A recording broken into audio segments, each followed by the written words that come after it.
Anatomia e fisiologia do aparelho auditivo. O aparelho auditivo tem função auditiva e de equilíbrio. A função sonora compreende as ondas sonoras na frequência de 20 a 20.000 Hz humano, e a função de equilíbrio baseia-se na captação da pressão da gravidade e do deslocamento do corpo no espaço.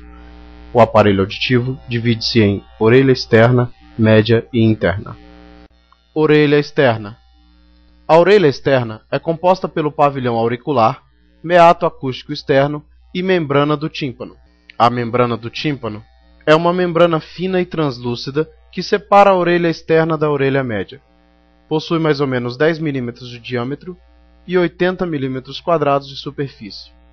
Não é uma superfície plana, apresentando uma pequena concavidade em seu centro chamada de umbigo, que corresponde à extremidade do cabo do martelo.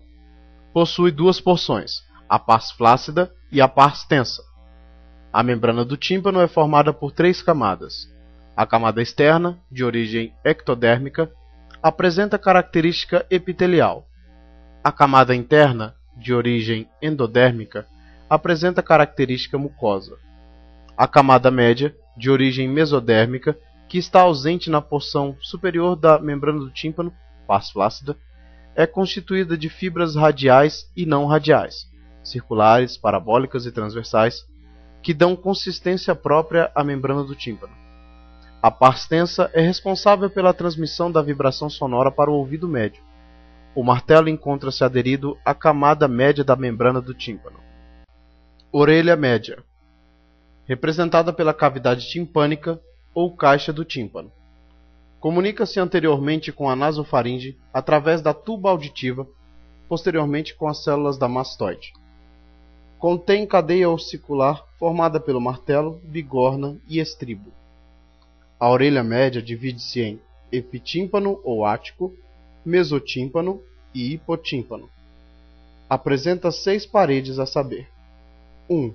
Parede lateral, formada pela membrana do tímpano, parede lateral do ático e parede lateral do hipotímpano. 2. Parede superior, separa a cavidade timpânica da fossa cerebral média. 3. Parede inferior, formada pelo soalho ou parede jugular. 4. Parede anterior ou carotídea.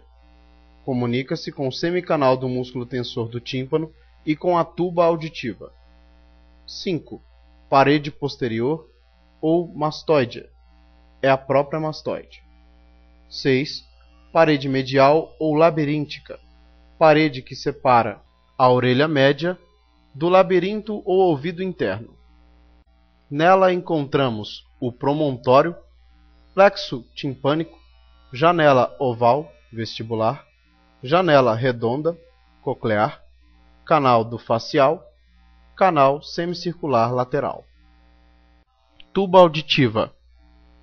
Os 2 terços anteromediais da tuba auditiva são de origem cartilaginosa e o terço posterolateral é ósseo. A porção cartilaginosa se abre na região lateral da nasofaringe e a abertura óssea da tuba auditiva é contínua com a parede lateral do epitímpano. 2 são os principais músculos relacionados com a tuba auditiva: o músculo tensor do véu palatino e o músculo elevador do véu palatino, citado na participação da abertura ativa da tuba auditiva. O músculo tensor do véu palatino é sabido ser o músculo que afeta diretamente a abertura da tuba auditiva. A tuba auditiva tem 3 funções principais em relação à orelha média. 1. Proteção contra a secreção e gradiente de pressão da nasofaringe. 2. Drenagem e limpeza da secreção da orelha média para a nasofaringe. 3. Ventilação da orelha média para a equalização de sua pressão com a pressão atmosférica. Orelha interna ou labirinto. É formada por estruturas neuroepiteliais, quais sejam células ciliadas, células de sustentação e membrana gelatinosa. Labirinto membranoso, que são dutos preenchidos por endolinfa, e labirinto ósseo. A cóclea é responsável pela audição, o vestíbulo e os canais semicirculares pelo equilíbrio. Fisiologia. O som é uma energia vibratória que penetra no meato acústico externo e incide na membrana do tímpano, sendo transmitido aos ossículos. Essa vibração sonora é traduzida para energia elétrica na orelha interna, que é enviada ao sistema nervoso central com todas as suas características de intensidade, frequência e harmonia, atingindo o cérebro no giro temporal transverso anterior, quando o som é reconhecido.